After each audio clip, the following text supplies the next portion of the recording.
when we're thinking about the covenant of grace, it's important to recognize that it is administered differently in the Old and New Testaments. There is one covenant of grace. What does Paul say?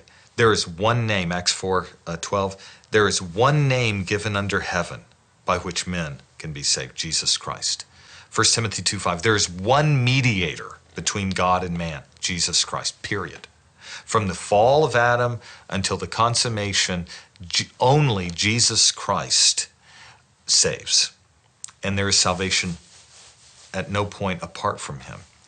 There is a single gospel.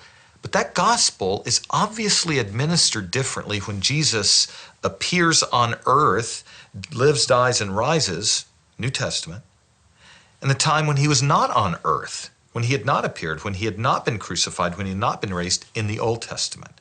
There are clearly two different administrations of this one covenant of grace. So the question is, how is the gospel administered in the Old Testament? How is this covenant of grace administered? Well, let me just give one example from Genesis 3, because so many of the features of the gospel are so clearly present there. What happens when Adam and Eve sin against God? God instantly calls the serpent, Adam and Eve, to his presence. And he initiates enmity between the seed of the serpent and the seed of the woman, and promises the serpent that from this seed of the woman, one will come, singular, and he will crush the serpent's head, having his heel bruised, suffering. And what is that?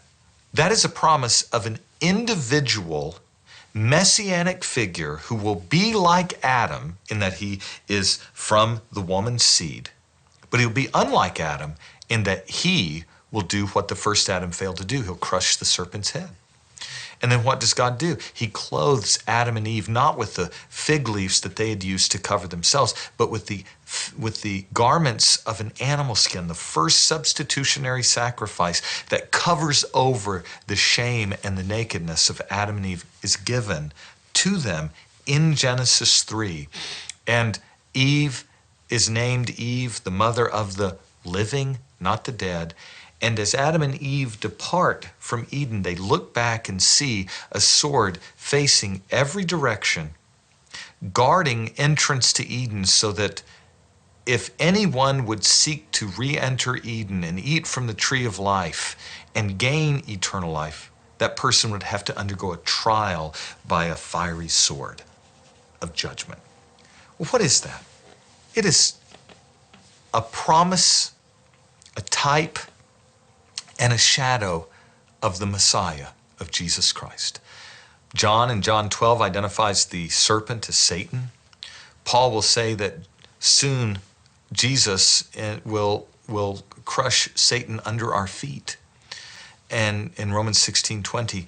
And Paul's allusions to Jesus as a second Adam, the Luke 4 narrative where Jesus is tempted as a second Adam, obeys all the way to the point of death on a cross where he crushes the serpent's head and rises 3 days later. The gospel is administered in these promises and these types and these shadows in the Old Testament. And they are a way of the Lord teaching the church about the gospel prior to the coming of Christ. And what's so amazing about it is they're not just pictures that promise Jesus, but according to Galatians 3:6-9, Abraham was blessed by this very same gospel that we are blessed by. And so the point is that God not only used promises and shadows and types to foresignify or typify Jesus Christ, but he actually brought the gospel reality of Jesus Christ to bear on saints in the Old Testament prior to the coming of Jesus in the New. So there's a forward-looking gospel in promise form in the Old Testament by which the redemptive benefits of Christ are given to believers in the Old Testament. And that gives way then in the New Testament to fulfillment in the death and resurrection of Jesus Christ. And we are no longer blessed through the animal sacrifices and the paschal lamb and circumcision and and bloody rituals as believers were in the old. We are blessed in terms of the gospel now fulfilled by Jesus Christ.